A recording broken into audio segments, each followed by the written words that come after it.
हर पल मुस्कुराने के लिए, दिल के जज्बात बताने के लिए, गीत संगीत सुनने के लिए, सिनेमा के सितारों की अनसुनी बातें सुनने के लिए, देश दुनिया की खबरें जानने के लिए रहिए हमारे साथ यंग तरंग रेडियो यूथ की आवाज। हर बार दिन ये आए, बार बार दिल ये गाए, बार बार दिन ये आए, बार बार दिल ये गाए, तू जिए हजारों साल ये मेरी है आरज़ू।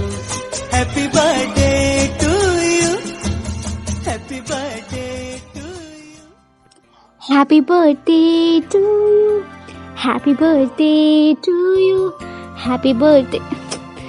जब भी मैं ये गाना सुनती हूँ तो मेरा तो हमेशा मन करता है ये गाना गुनगुनाने का। और अभी इतने सारे बर्थडे चले गए इस लॉकडाउन में कि मतलब सभी को बर्थडे विश कर करके ये गाना मुझे पूरा याद हो गया है। खैर, आप सभी ने ये बर्थडे सॉन्ग सुनकर तो आइडिया लगा ही लिया होगा कि आज किसका बर्थडे है। और स्पेशली जिनके बारे में हम अभी जिक्र करने जा रहे हैं, जो उनके फैंस हैं, उन्होंने तो पक्का लगा लिया होगा। खैर, मैं आपको बता देती हूँ, happy birthday to you big B, यानी कि हमारे अमिताभ जी का आज बर्थडे है। हेलो एंड हाय एवरीवन, मैं हूँ आपके साथ सोनी कुमारी और आप सुन रहे हैं यंग तरंग रेडियो।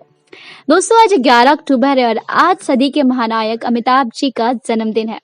और आज यंग तरंग के माध्यम से अमिताभ जी को उनके जन्मदिन की बहुत बहुत बधाई देते हुए, उनकी कुछ यादगार फिल्में, उनकी कुछ फिल्मों के गाए हुए खूबसूरत गीतों को याद करते हुए उनके बर्थडे को आप और हम मिलकर और ज्यादा स्पेशल बनाते हैं। दोस्तों, कहीं मत जाइएगा, उससे पहले सुनते हैं ये गाना। इसके बाद मैं आपको बताऊंगी कि उन्होंने अपने करियर की शुरुआत कैसे की और लोगों के दिलों पे क्यों राज करते हैं।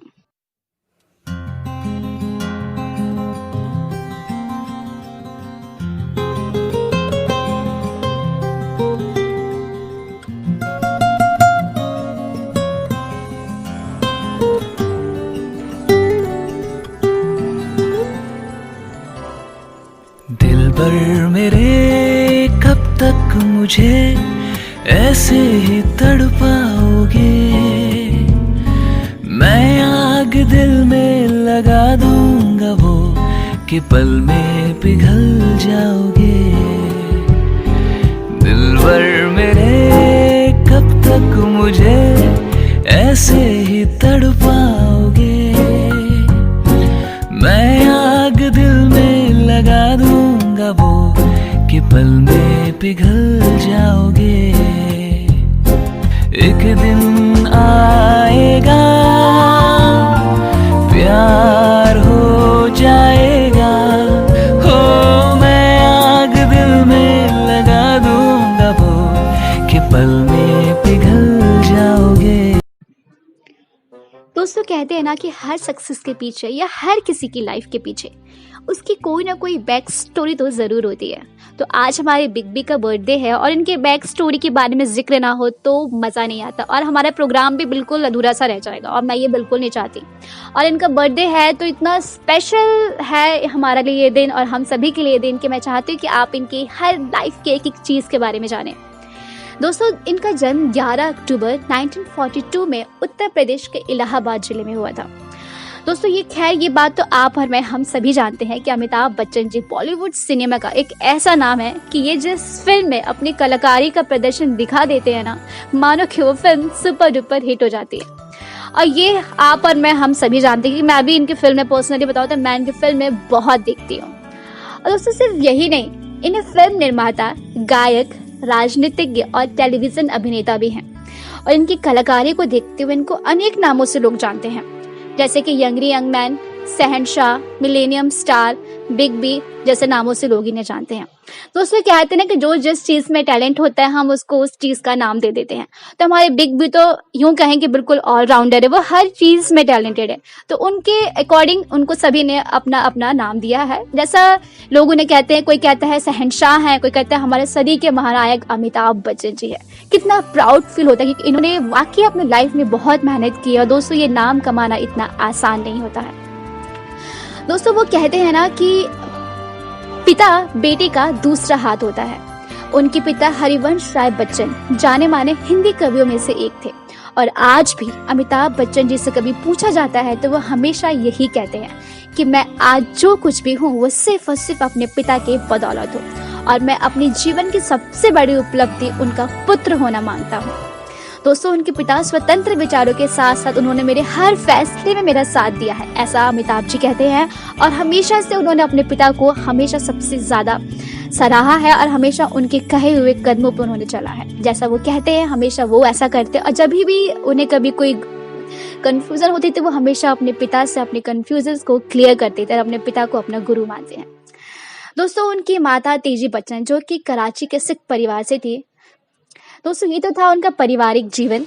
इसके बाद हम आपको बताएंगे कि आखिर उनका नाम इनकलाब क्यों रखा गया था। सुनते हैं ये गाना। रंग बरसे, अरे रंग बरसे भीगे चुनर वाली, रंग बरसे, रंग बरसे भीगे चुनर वाली, रंग बरसे, और रंग बरसे भीगे चुनर वाली, रंग बरसे, रंग बरसे भीगे चुनर वाली, रंग बरसे, रंग बरसे भीगे चुनर वाली, रंग बरसे।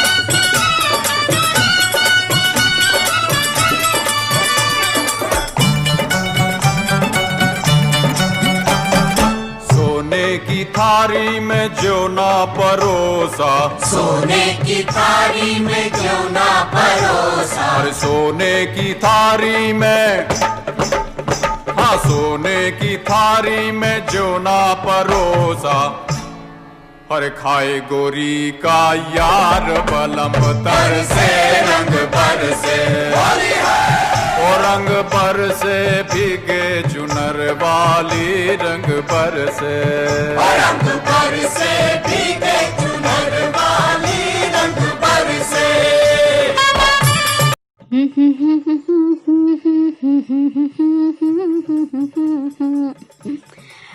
खैर दोस्तों, ये गाना सुनते ही ना दिल झूम उठता है और अभी जब भी होली आता है ना तो सभी लोग ये गाना तो ज़रूर बजाते हैं। ये गाना मतलब कोई भूल ही नहीं सकता। ये गाना ऐसा है कि मतलब कि जिसका दिल ना भी झूमे उसका दिल भी झूम उठे। खैर, इस गाने से मुझे याद आया रेखा जी और अमिताभ जी की जोड़ी। हालांकि इस गाने में जया बच्चन जी भी हैं जो कि उनकी अभी वाइफ हैं, लेकिन अमिताभ जी और रेखा जी की जो केमिस्ट्री है वो तो खैर किसी से नहीं छुपी। वो ऑन स्क्रीन और ऑफ स्क्रीन भी कहीं ना कहीं सभी उनकी जोड़ी के बारे में चर्चे ज़रूर करते हैं और अब वो हमेशा कंट्रोवर्सी में भी रही हैं। और दोस्तों, कहते हैं ना कि अभी एक बार एक दौर हुआ करता था जब बिल्कुल बिग टाउन की सबसे हॉट ऑन स्क्रीन जोड़ियों में से एक हुआ करती थी और अमिताभ जी और रेखा जी की जोड़ी कहीं ना कहीं आज भी लोगों के दिलों में राज करती है। पर दोस्तों, सबसे इंटरेस्टिंग बात आप जानते हैं, सबसे इंटरेस्टिंग बात ये है कि अभी हाल ही में एक दिन पहले यानी कि 10 अक्टूबर को रेखा जी का बर्थडे था। लो, ये तो गजब ही हो गया। कहीं ना कहीं बर्थडे डेट में भी वो एक दूसरे से आगे पीछे ही हैं। और खैर, जैसा मैंने आपसे कहा था कि मैं आपको बताऊंगी कि अमिताभ जी को इनकलाब नाम से क्यों रखा गया, उन्हें इनकलाब क्यों कहा जाता था। दोस्तों, शुरुआती तौर पर उनके पिता और उनकी माता ने उनका नाम इनकलाब रखा था और इस नाम रखने का एक वजह था क्योंकि स्वतंत्रता संग्राम के उस दौर में इनकलाब जिंदाबाद का नारा काफ़ी जोरों शोरों से था। और जैसा कि मैंने अभी आपसे कहा था कि उनके पिता स्वतंत्र विचारों के थे, तो वे इस नारे से काफ़ी ज़्यादा प्रेरित हो गए और प्रेरित होकर उन्होंने इनकलाब रख दिया था।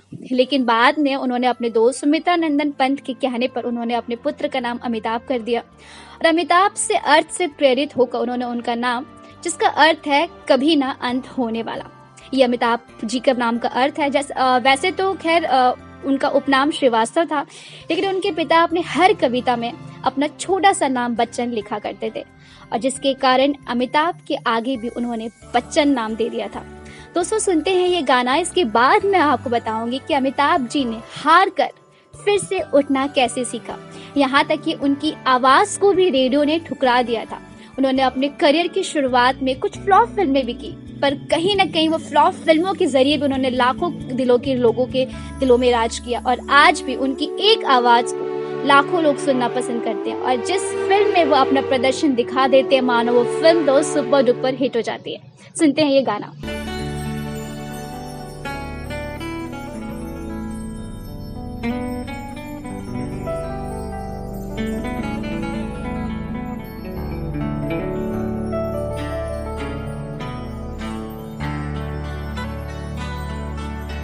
मैं और मेरी तन्हाई अक्सर ये बातें करते हैं, तुम होती तो कैसा होता, तुम ये कहती, तुम वो कहती, तुम इस बात पे हैरान होती, तुम उस बात पे कितनी हंसती, तुम होती तो ऐसा होता, तुम होती तो वैसा होता।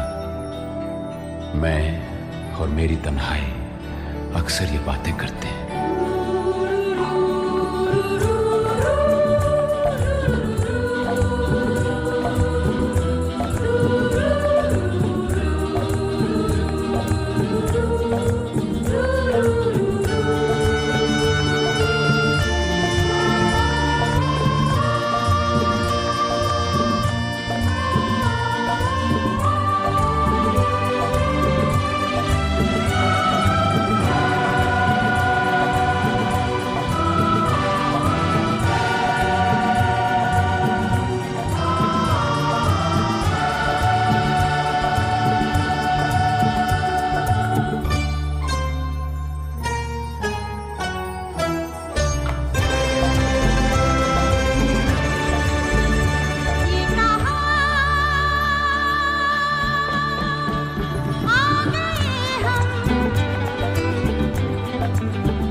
यूं ही साथ साथ चलते,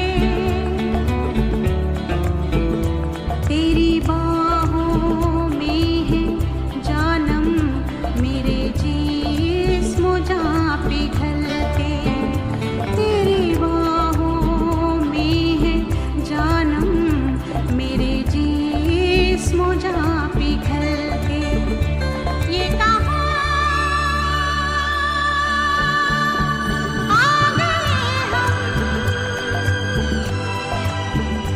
यूं ही साथ साथ चल।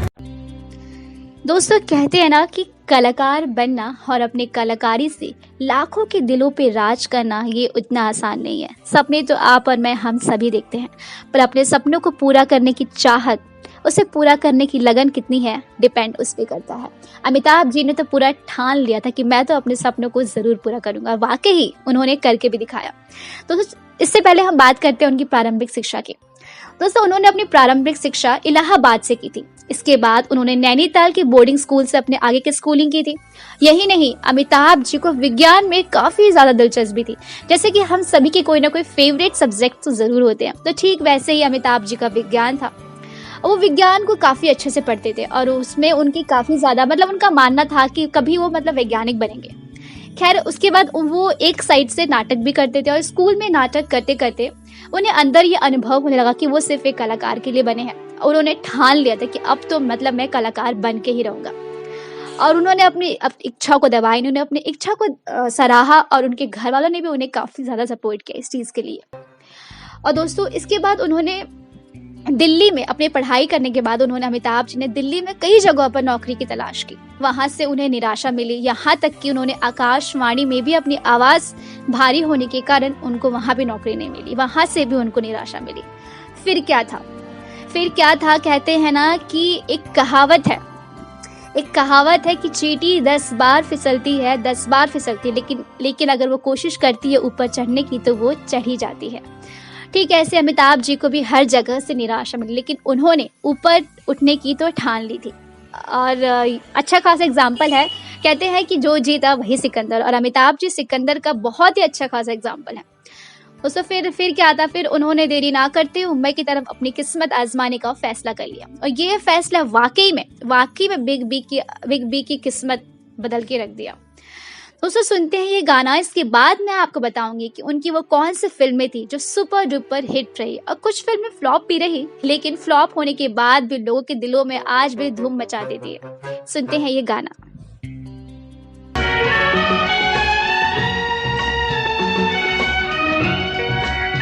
ओ साथी रे तेरे बिना भी क्या जीना, तेरे बिना भी क्या जीना, ओ साथी रे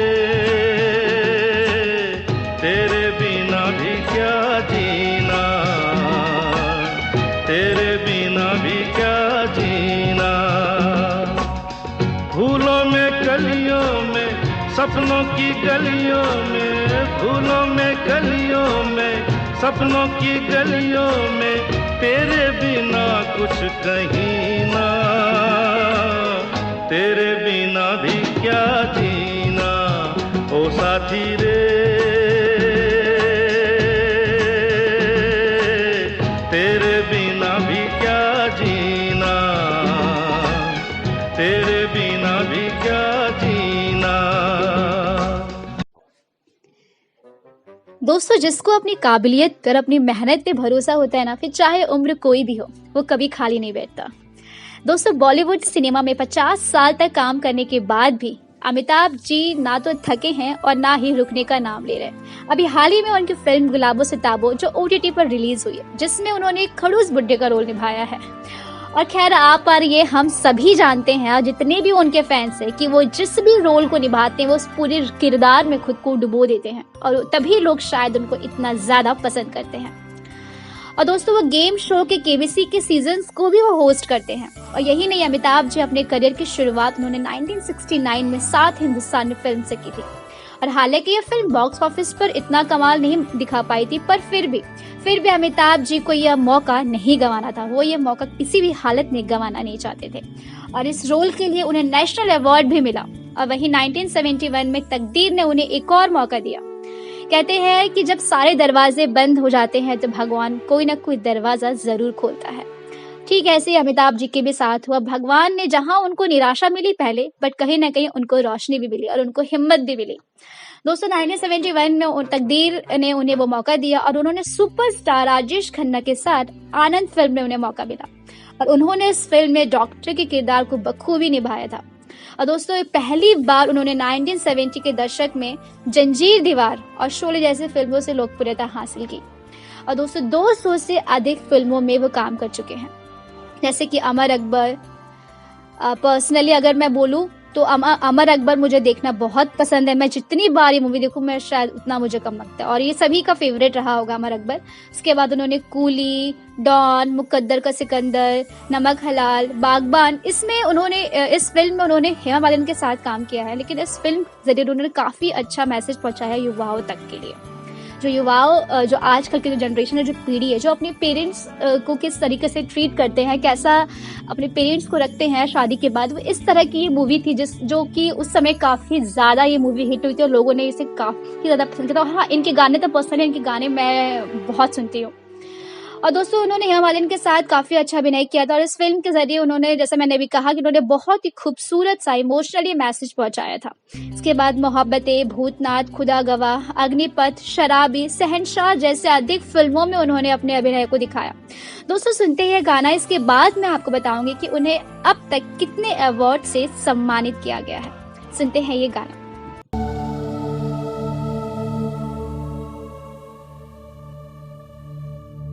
मैं यहाँ, तू वहाँ, जिंदगी है कहाँ।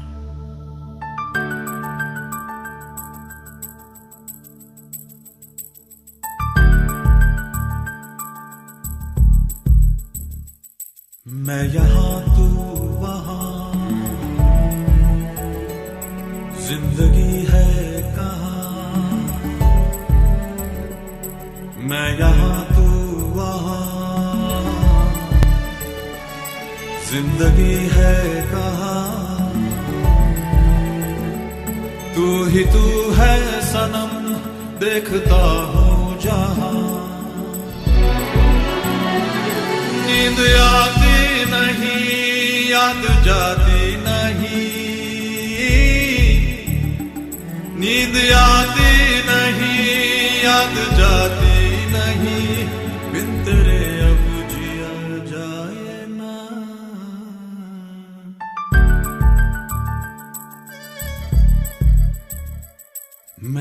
जहाँ तू वहाँ, जिंदगी है कहाँ। दोस्तों मैं आप सभी से एक बात बोलना चाहूंगी कि हम सभी आप सभी ने शायद फिल्म देखी होगी ओम शांति ओम, जिसमें एक डायलॉग है कि अगर आप किसी चीज को सच्चे दिल से चाहो तो पूरी कायनात उसे मिलाने में लग जाती है, पूरी कायनात उसे मिलाने की साजिश करने लगती है। क्यों? क्योंकि अगर आप सच में पूरे दिल से मेहनत करते हैं और किसी चीज को पाने की उम्मीद करते हैं तो वो चीज आपसे कोई नहीं छीन सकता। दोस्तों मैं अगर आपके पास भी कोई सपना और आप भी अपनी लाइफ में कुछ आगे करना चाहते हैं, कुछ बढ़ना चाहते हैं, तो कभी हार ना माने, कभी हार ना माने। गिरकर जो उठ गया सिकंदर तो वही, और जो गिरा ही नहीं वो क्या जाने कि जीतना क्या होता है। तो दोस्तों जिंदगी में एक्सपीरियंस और जिंदगी में गिर के उठना भी हमें बहुत कुछ सिखाता है। दोस्तों कहते हैं ना कि जैसे मैंने अभी आपसे कहा कि अमिताभ बच्चन जी ने भी अपनी फिल्मी कलाकारी से फिल्मी दुनिया में अपने फैंस के दिलों में काफी राज किया है, और ये इतना आसान नहीं होता।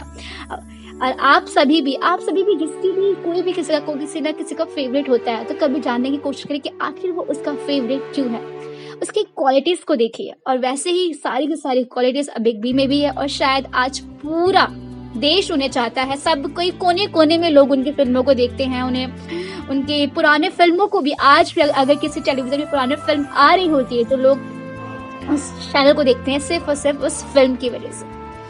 दोस्तों अब अगर मैं बताऊं आपको कि उन्हें अवार्ड से कितने मिले हैं और उन्हें अवार्ड से सम्मानित किया गया है। दोस्तों उन्हें दादा साहब फाल्के अवार्ड से नवाजा गया, साथ ही 2000 में पद्म भूषण से भी सम्मानित किया गया। 4 बार उन्हें राष्ट्रीय पुरस्कार मिल चुका है। पा फिल्म में उनके अभिनय के लिए उन्हें सर्वश्रेष्ठ अभिनेता का पुरस्कार मिला था।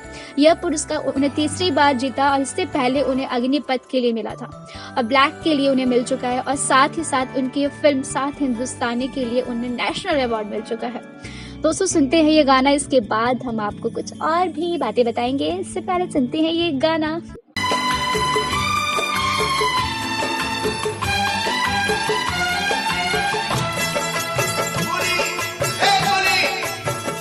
सारी दुनिया का बोझ हम उठाते हैं, सारी दुनिया का बोझ हम उठाते हैं, उठाते हैं बोझ उठाते हैं, सारी दुनिया का बोझ हम उठाते हैं। लोग आते हैं लोग जाते हैं, हम यहीं पे खड़े रह जाते हैं, सारी दुनिया का बोझ हम उठाते हैं।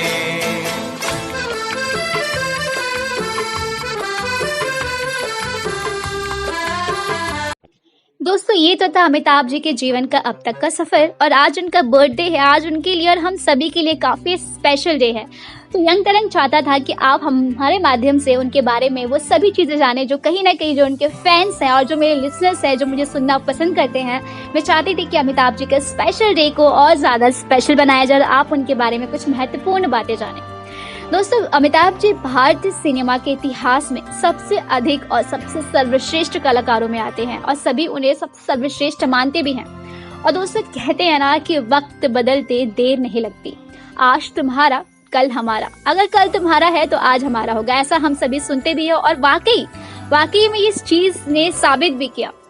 जिस समय अमिताभ जी को रेडियो ने ठुकरा दिया था उनकी आवाज को, वहीं गूगल मैप ने अमिताभ बच्चन को ऑफर किया है कि वो गूगल की आवाज बने, गूगल को अपनी आवाज दें। दोस्तों ये सच में है कि वक्त बदलते तो देर नहीं लगती, बस आप मेहनत करिए, वक्त भी आपको अच्छा फल जरूर देगा। दोस्तों एक बार फिर यंग तरंग के माध्यम से और हम सभी लिसनर्स जो मेरे को सुन पा रहे हैं उन सभी के जरिए अमिताभ जी को हैप्पी बर्थडे, उनको जन्मदिन की बहुत बहुत बहुत शुभकामनाएं। दोस्तों अब समय हो चला है आप सभी से अलविदा लेने का, और जाने से पहले हमारे चैनल को लाइक एंड सब्सक्राइब करना ना भूलें, और हाँ हमें कमेंट बॉक्स में जरूर बताएं कि आपको हमारा प्रोग्राम कैसा लगा।